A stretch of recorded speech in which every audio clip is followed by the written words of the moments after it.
Yo, what's up, guys? How's it going? How y'all doing? Uh, just coming at you, fellow MOs. That Motor City Outlaws.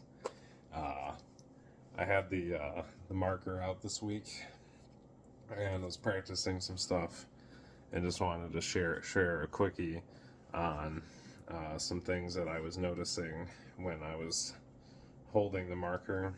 Um, and shooting the marker and switching hands with the marker, and some good personal tips and tricks for us. Not some garbage on YouTube that, uh, you know, just some rando. They're obviously professionals, listen to them. They're good. This is just personal stuff that I've learned and has done me very well.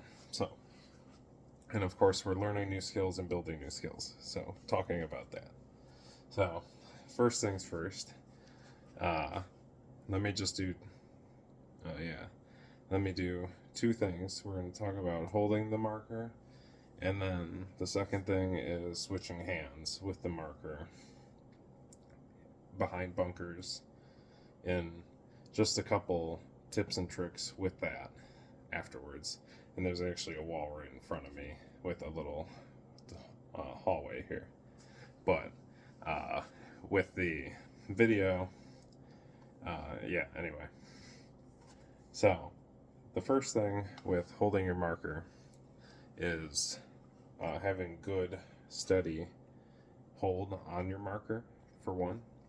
And what I do to achieve that is when I'm holding my marker, I actually pull back with my back hand and I pull forward with my front hand, just very slightly. And what this does is it creates a little bit of pressure on the marker, which won't hurt it. It's just you're what you're doing is you're locking your muscles by pulling the marker both ways, and you're just doing it very gently, just enough to get a nice solid grasp on the marker, so that you have a nice good hold on it. So number one is holding your marker nice and tight, and when you're doing it both ways with both hands, you want to do the same thing.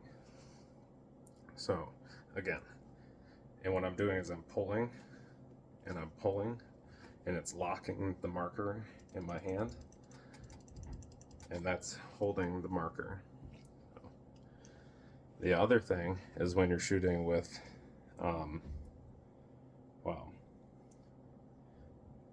the other thing, I guess this might be a future video, but shooting with one hand without the forehand, what you do is you pull it back into your shoulder and you really brace your shoulder, and you really have to do that only when you have good sweeping motions. It's really hard to move the marker with just your backhand, but you can do nice sweeping motions and hold like hit lanes and stuff. The other third thing with holding your marker is the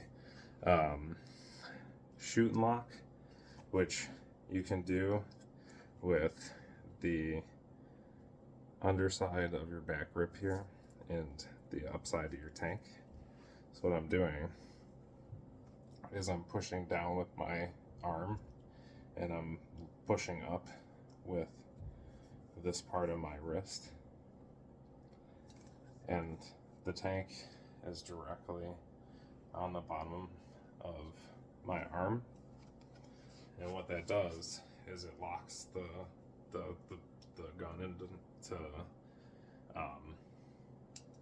the player, and this serves two functions. One, which I just talked about, which is running and shooting, which what you do is you lock and shoot.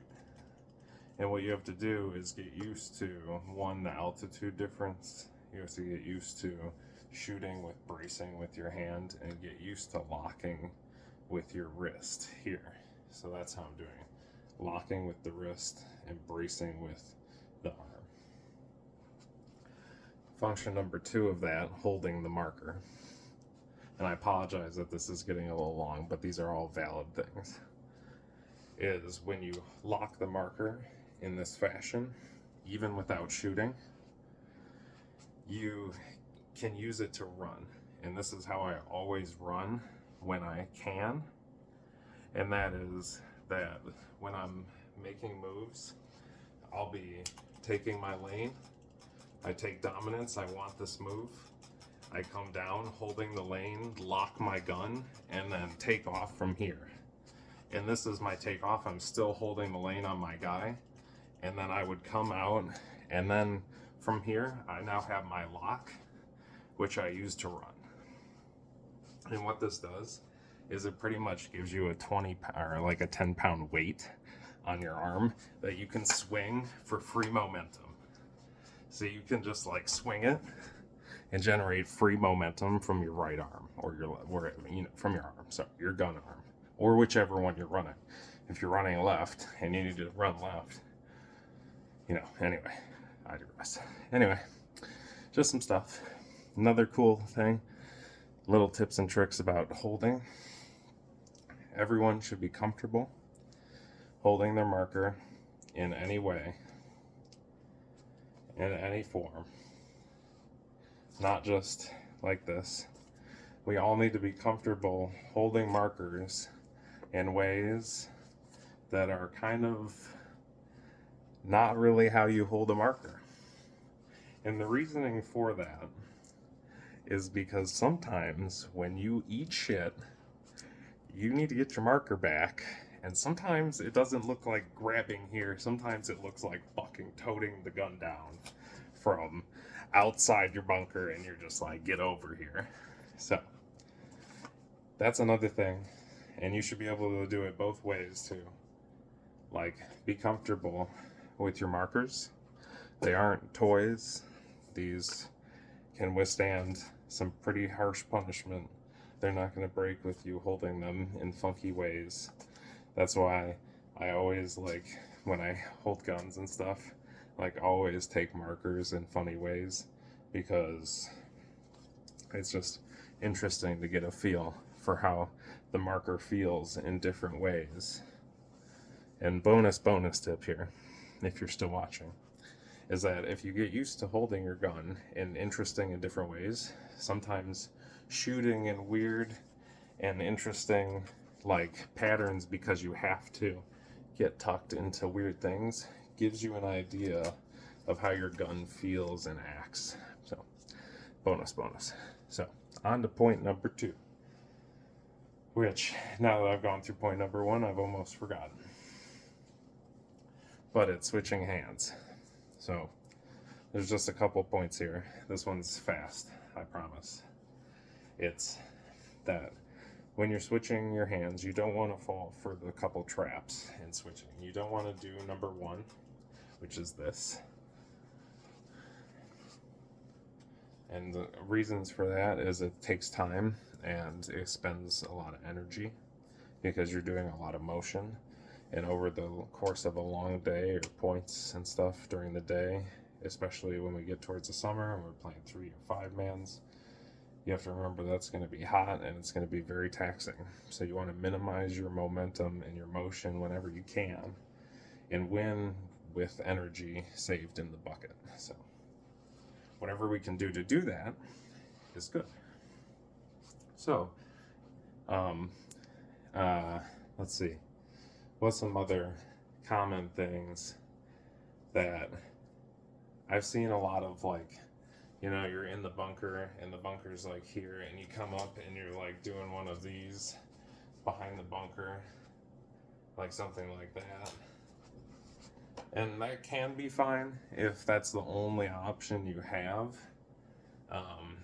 But if you're not getting taxed or you're not getting pressured that you have to be in a bunker like that, you should always take your strongest engagement that you think is safe. You have to do some analysis here.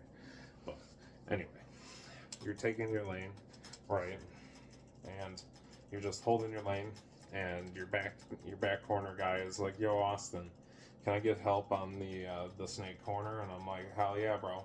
I got you, Jeff." And Cody, Travis, Dom, whoever it is, you know, I'm holding my lane. So again, I'm not gonna drop my gun. What I'm gonna do is, if I'm holding a nice steady lane and I got that, like, you know, I take a nice, go to reload, and what I do is switch here, and you hold your gun nice and straight, take your stance, and then take your lane up on the other side. So what you're doing is you're minimizing your motions greatly. So again, you're starting here and you're ending up here, instead of any of these number of things. Unless, of course, if you're in a bunker, the best and easiest way I found is actually just switching, like turning your gun like on your chest, like this, and then just grabbing it. So anyway, and again, this goes back to holding your gun in different ways. So I'm going to show you how I do this too. So here, and what I do is I actually push the gun. It comes in a couple steps. I push the gun into my chest, but what I actually do is I take it over, and then I push it into my chest, and then I take my hand up and I put it here, and this hand literally slides right back onto the other side. And same thing on the other side. Or sometimes I do it on the other side. It depends. So what I'm doing is I'm pushing, holding, and dropping, and switching.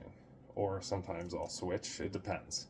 Sometimes if I'm taking a lot of pressure and you're in a bunker a little bit and you're blocked and you come into your bunker, sometimes it's a little easier to do a little switch.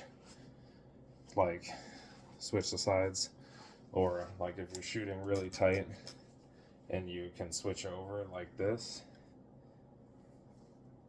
then sometimes it's easier. Like if you're like right at the top of a bunker to like come over shooting. It just depends. But again, going back to holding your gun in different ways, getting used to holding your marker in different ways gives you access to different things. And what I did there was I pushed and let go the same way that I do this.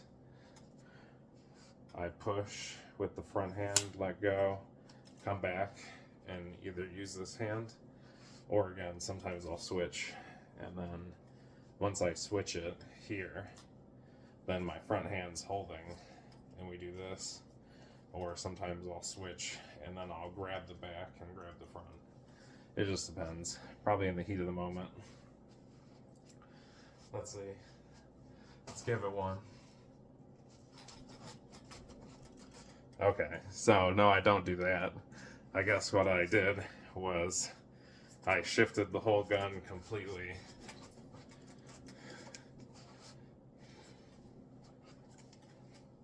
And what I'm doing is I'm balancing the gun, or giving it a little bit of a little something, I guess. That's actually interesting.